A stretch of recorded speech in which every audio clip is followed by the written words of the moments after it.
All right, so the fawning trauma response. I think this is massively overlooked.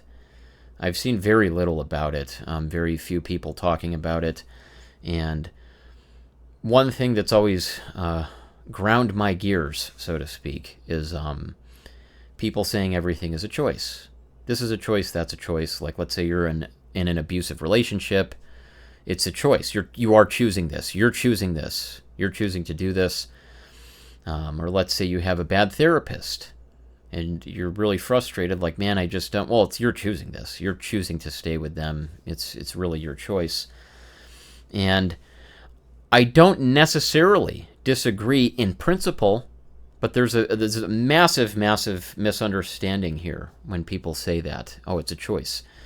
So my view is that when you have trauma, and fawning is one of, in my opinion, is one of the most prominent ways that a lack of choice presents itself.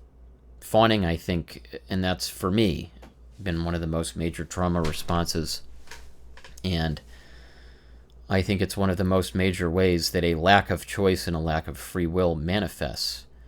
And let me just put it like this before I start going all over the place.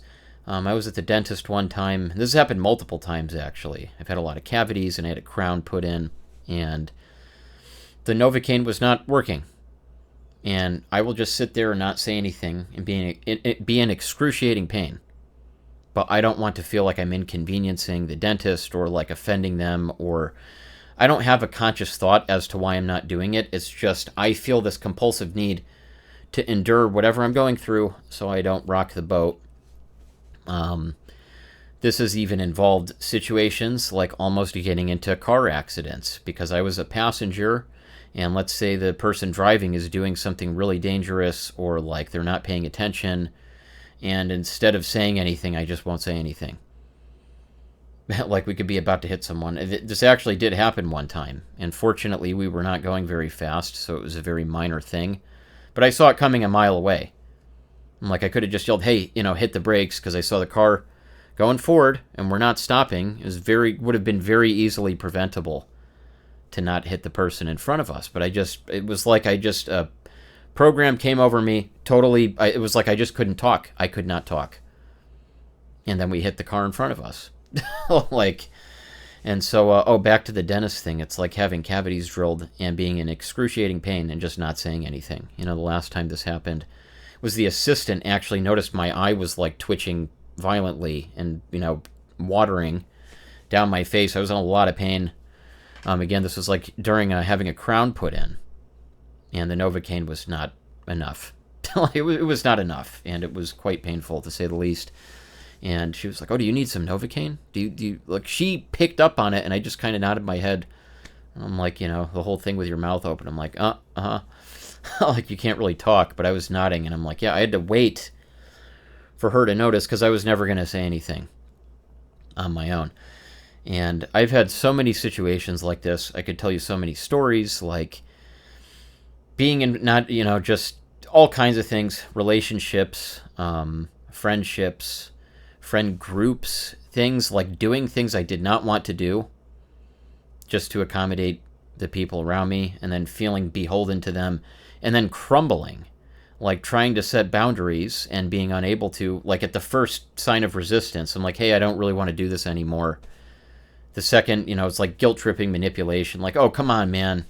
Come on, we're all doing this together. I'm like, we can keep doing it, so why can't you keep doing it? Like, we've got way more responsibilities than you have. It's much harder for us to do this activity. And it was not respected that I didn't want to do it. It became a guilt trip and a manipulation, and then I continued to meet up with these people. And it wasn't like a big deal. It was just for privacy reasons, not divulging too much personal information about myself. But just think of it like this was not the situation, but let's say it was a board game. And you're meeting up with people, and it's like a group game, so they need multiple people to play, and you don't want to play anymore. So that's going to be a major inconvenience to everyone else, but you don't even like the game, and you don't want to play it. That's not what the situation was, but it's very, very similar. So And here we come back to, oh, it's a choice. What, you're choosing this. You're choosing this. You know, you are choosing this. And it's like I actually had a falling out with a friend, one of my best friends. You know, we were talking every single day for like 4 years. And the falling out was basically me finally losing my temper. Because, you know, she would say this stuff all the time about it's a choice. You are choosing this. And then, you know, even making a comparison to like saying her life had been much harder than mine, and you know she could get out of this situation at a younger age and it was much worse than mine, so I don't have an excuse and I'm just choosing to do this over and over. And you know, basically just blew up at her. And I mentioned the faster EFT, not EFT, this is a very critical difference, faster EFT eutaptics by Robert Gene Smith. And you know, I mentioned that method and I told her about it. And then one day I just blew up because I was so fed up with this. And I said, well, you know, the problems you're having, like you're choosing to have them. Whatever. And I was really kind of mean about it. It was like obsessive compulsive disorder or something. I'm like, well, I gave you the keys to the kingdom. I told you what you have to do to heal it and you just don't want to do it. So, you know, you're complaining about having all these mental problems, but you're choosing it. You're just choosing to have them. So I don't know what to do. And it was a very mean thing I said. But it was born out of anger. I was just so fucking sick of it. You know, why? It's like everything I'm doing that I feel, well, you know, I mean, you're sitting there getting your teeth drilled. It's like, well, you're choosing that. You're choosing that. It's like, really? Because it doesn't feel like I'm choosing it. It feels like a trauma response that is literally hijacking my free will and my ability to choose anything. And it's just this program that kicks in that's like, I'm going to endure all these horrible things that I don't want to endure that are either very painful or just uncomfortable or just fucking god-awful.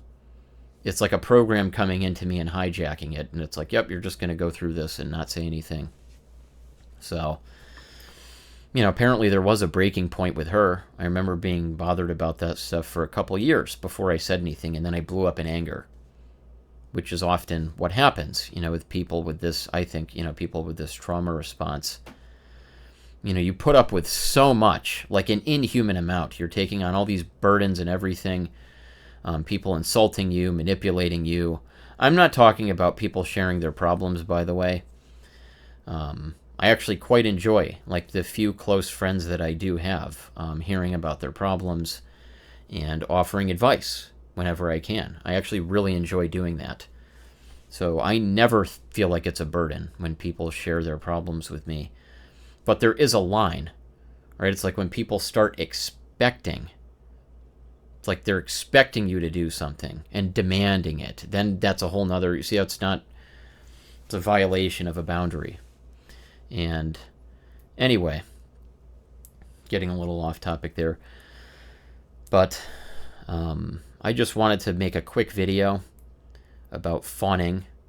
And with the gist of it being, it is like I said in one of my previous videos on free will and how good therapy is about giving you your free will back.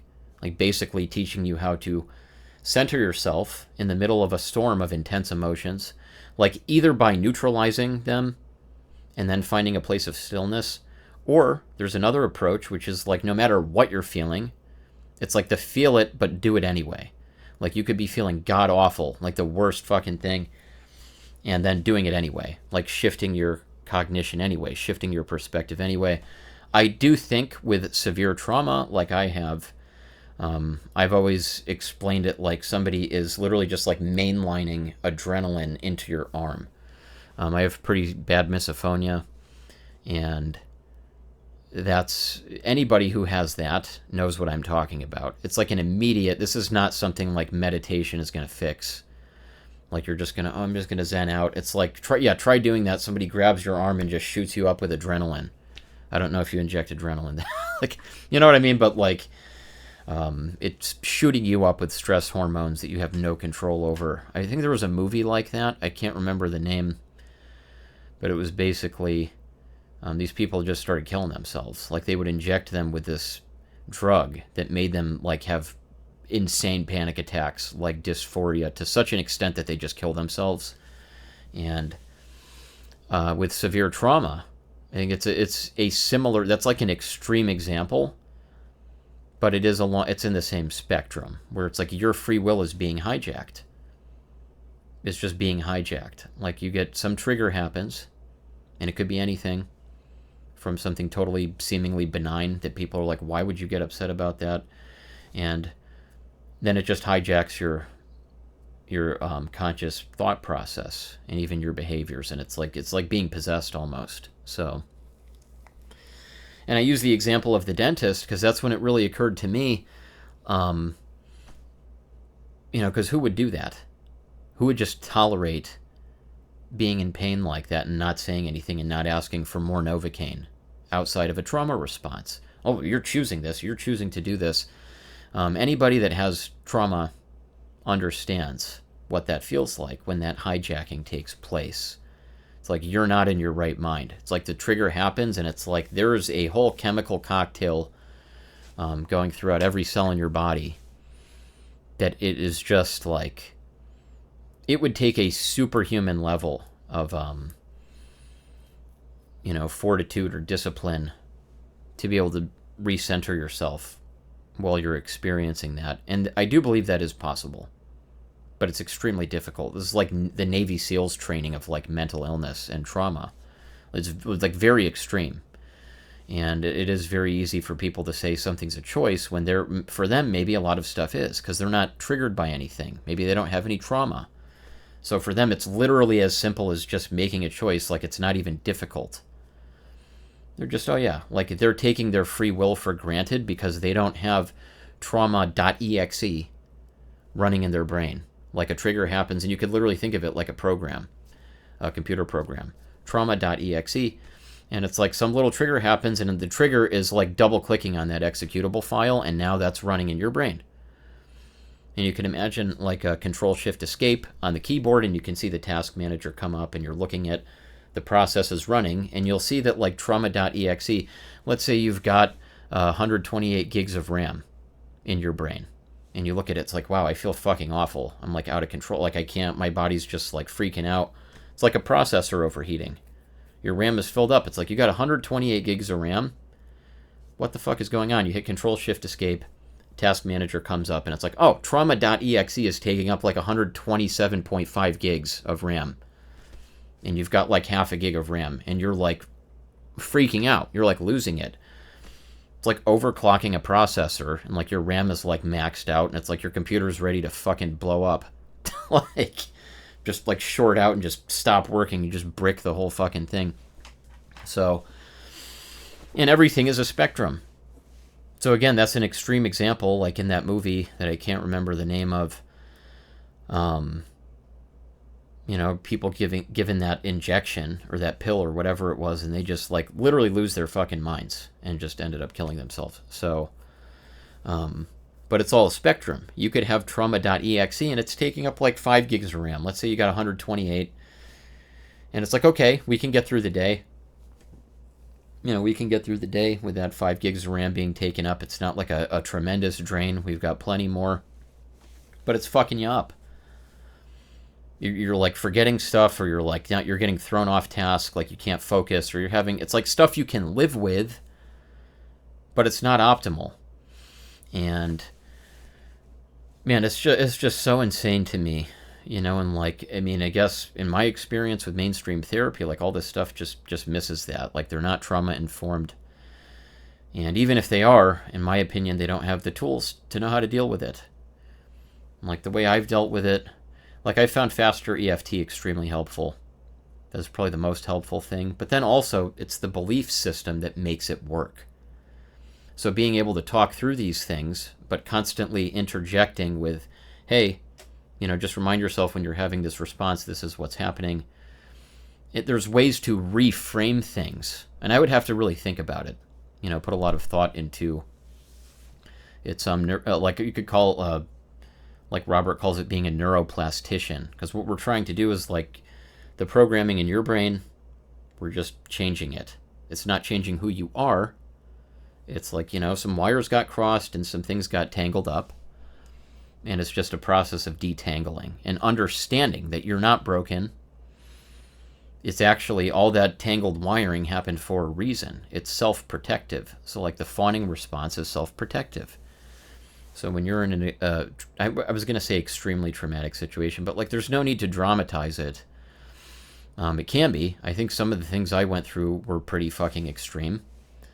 And I would be like, yeah, objectively they were, like from a clinical perspective, but like I think, who cares? You know, somebody that has a problem that is insignificant or they didn't go through any major trauma, it's just as valid as for somebody who did. So, and that's because our brains work the same way. You know, we have a structure to why we have problems, which is a self-protective mechanism.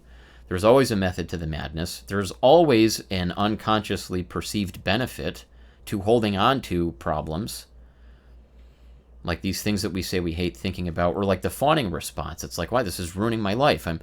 I'm getting involved. I'm even worrying today because I got something going on today that I don't have to do, but somebody else wants to do it, and I don't want to do it, but I'm accommodating them. And I'm already anticipating, you know, that the rest of my day is going to be totally screwed because I'm just going to be stuck doing something I don't want to do, maybe for 10 hours, maybe for 12 hours, and just being miserable, not eating, not drinking, anxiety about using the bathroom around other people, so just holding it. It's like, what an awful... Can you imagine going a whole day, like not eating and not drinking, and then not using the bathroom and when feeling like you have to? And it's like tormenting yourself. But it's not tormenting yourself because that would imply it's a choice, right? Which, again, I will concede there is a... Yes, it is a choice, but my whole take is with trauma, you have to get to a point where you have choice. The whole problem is your brain's getting hijacked and you just keep doing shit that you don't want to do. And especially I feel like with fawning, because you're accommodating other people. I'm not talking about going around being an emotional terrorist and doing things to other people. I think this is part of the reason why I said fawning is maybe one of the best examples of a trauma hijacking response. Because, like, you're not hurting anyone else. I mean, excepting in cases where you don't say something, like in that example of, like, a car accident. Or, like, if you yelled, you may have prevented a car accident or prevented something from happening. I will say the one thing that overrode that for me was my friend has a daughter, and, you know, she was running out into traffic. And it was like, I was afraid she was going to get hit. And that's when I yelled out to come back. I like yelled like loud for her to come back over here to me, like right now, get out of the road. And she did cry. She was crying and she was upset because I yelled at her. And I had to explain to her I wasn't mad. I wasn't upset. I'm like, yeah, I feel bad. Like I didn't, but I want you to really understand that like the only reason I yelled is because I thought you were going to get hurt and I didn't want you to get hurt. So... You know, it took that much. That was a more recent experience. Like, I've been doing a lot of work on myself, but that was definitely... It took that much. Like, that level where other people might not even think. You know, they might yell out at something way less dramatic than that. Anyway. So the fawning response, again, barring situations where you're not acting, where it could save someone, which could be catastrophic. I mean, could you imagine? It's like somebody had, like, a kid runs out into traffic and they just freeze up and don't say anything, and then the kid gets hit by a car and gets killed. Absolutely possible with this fawning trauma response. So it is important to be aware of that. But yeah, I just think it's such an important thing to bring attention to because, again, usually it's not hurting other people. Usually it's only hurting you. Like, how is it going to hurt the dentist if I don't say anything? I don't have enough Novocaine, and I'm in excruciating pain. And just not saying anything. It's not hurting them. They don't have any idea. And it's like this whole, you tolerating a massive amount of pain or whatever, discomfort, because you're prioritizing someone else's, like, you don't want to rock the boat. You don't want them to feel guilty. You don't want them to feel ashamed.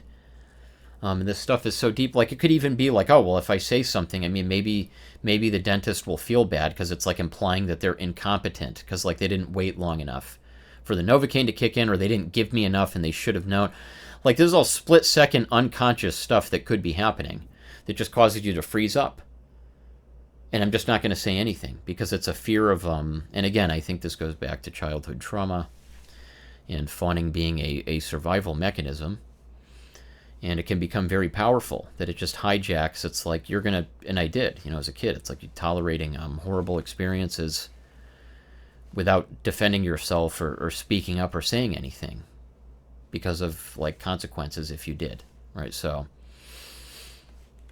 and by the way, this can happen all sorts of ways. Like people like to talk about parents a lot, but this can also be like bullies at school, relatives that are blood or not blood related, siblings. It doesn't matter. So I do want to be clear, because a lot of people like to assume, oh, it's your parents, it's this or that. It could be.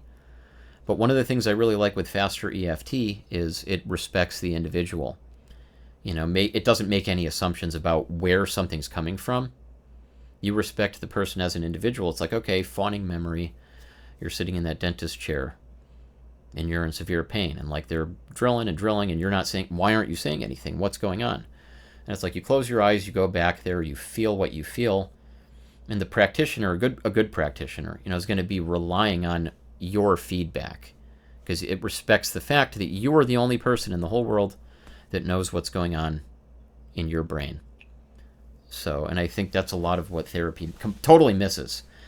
We have the DSM, and then you got like a little handbook being like, okay, this person has bipolar, and we're going to treat them this way. This person has depression or anxiety, agoraphobia, this, and we treat that this way. That's a cluster B disorder. This is a that disorder. Usually it's so surface level that it's just a pill.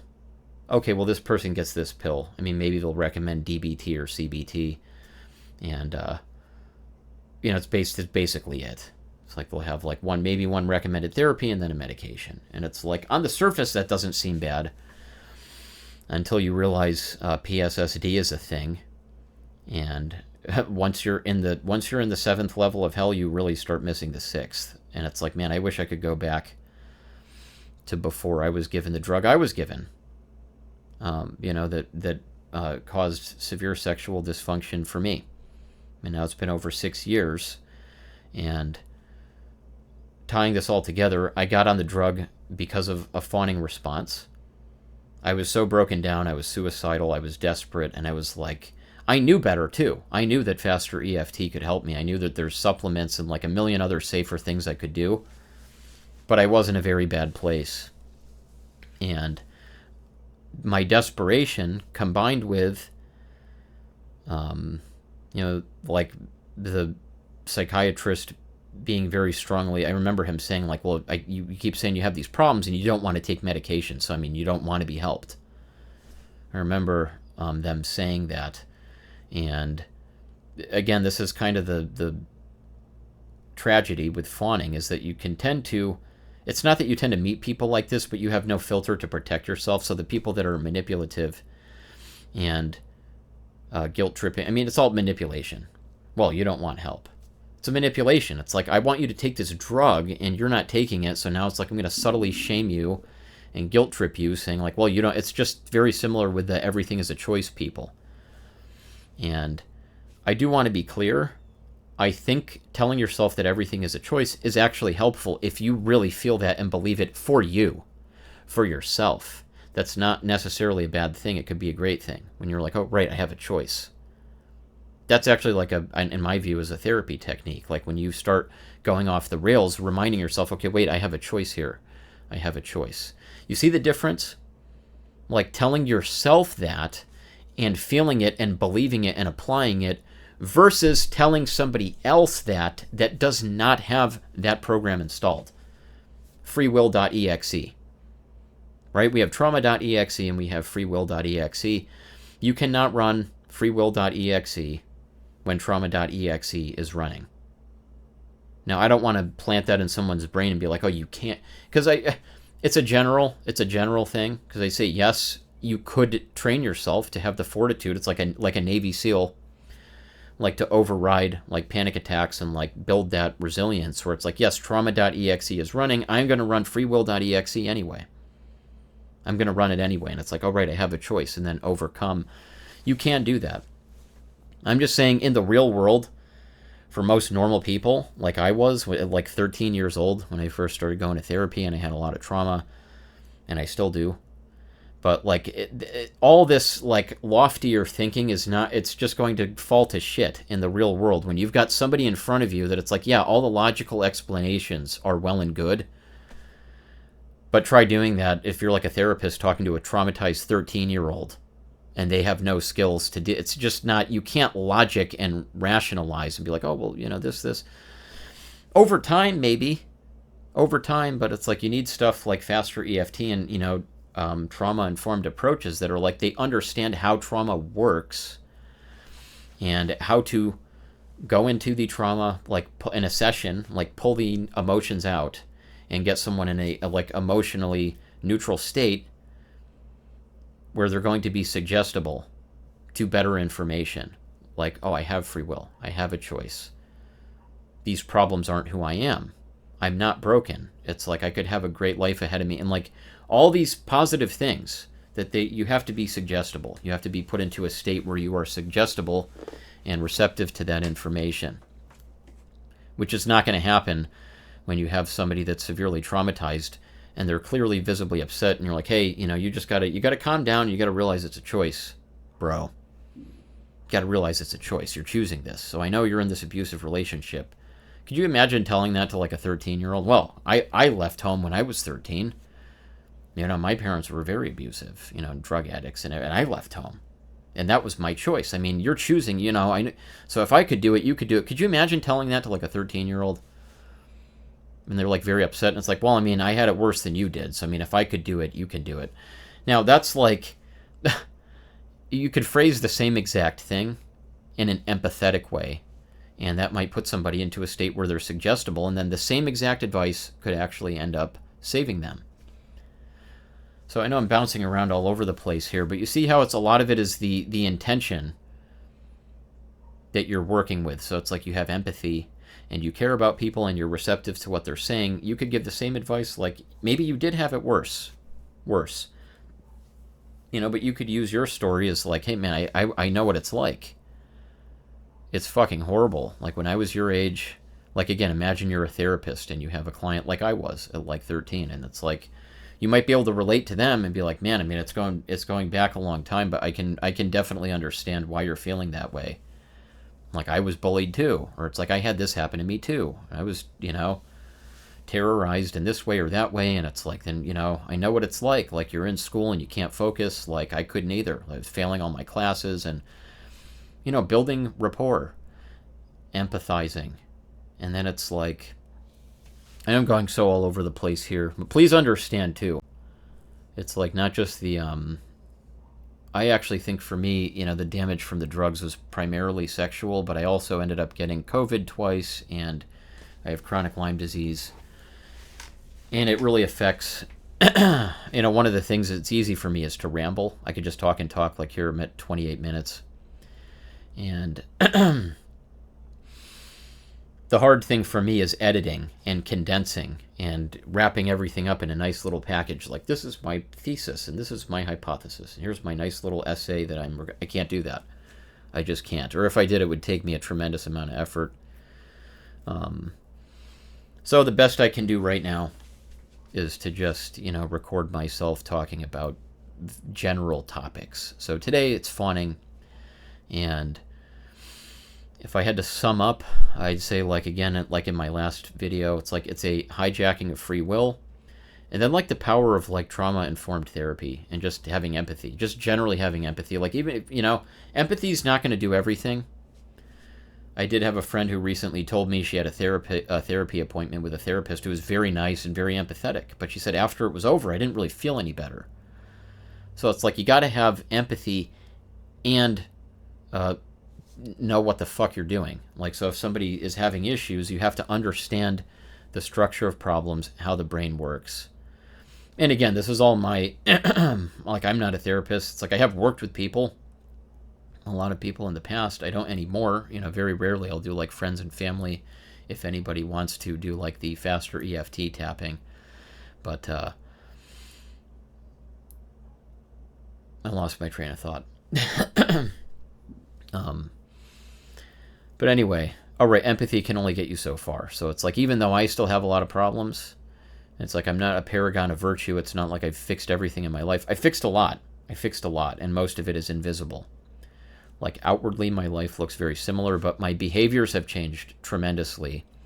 And what's going on in here has changed absolutely tremendously. So to me, I'm a resounding success. Even though I have a lot of things that I still need to work on, and I'm refusing to. Like, I have the skills. I could do the faster EFT tapping.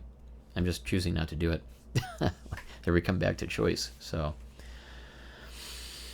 anyway, that's where stuff gets complicated. And it's funny, I even heard that in the faster EFT training course from 2009. I took it in 2014. But there was a woman in there that was like, she learned the tapping and she knew how to do this stuff and help herself. And she's like, I don't know what it was. Like a few years, she's like, I just stopped using it. She's like, I think I just had to go through whatever I was going through. And then I started working on myself again after a few years, and then everything turned around. And so our brains are very funny. They're very funny. They're very complicated. That's just one more reason. Again, I know one of the themes on my channel, at least lately, I didn't start it this way. I was going to be reviewing, I had this thing on cyberpunk edge runners. I was going to make it like a media commentary thing with like a mental health perspective, and now I'm just rambling about all this other shit. But PSSD, because I don't know if I would consider myself to have PSSD, because I got it from an atypical antipsychotic. Brexpiprazole specifically, and I have heard a lot of people say they think the worst PSSD is from SSRIs, where it's like these people are totally destroyed and then don't recover. A lot of people think antipsychotic-induced PSSD, a lot of people recover, or they have a better chance. I don't know the ins and outs, but that's why I'm hesitant. Even though I have this permanent sexual dysfunction for over 6 years now, I'm hesitant to say I had PSSD because it was an antipsychotic. But anyway, yeah, I'm just going to upload this. I don't know what I'll title the video. I mean, the general theme is fawning. But I kind of went all over the place. But hopefully that's somewhat relatable, to any other fellow fawners out there, if you know what it's like to just want to self-isolate, which can be like paradise compared to being around other people. That might be the topic of another video. Maybe one soon, because that's a really big thing. But anyway, I'm going to cut here.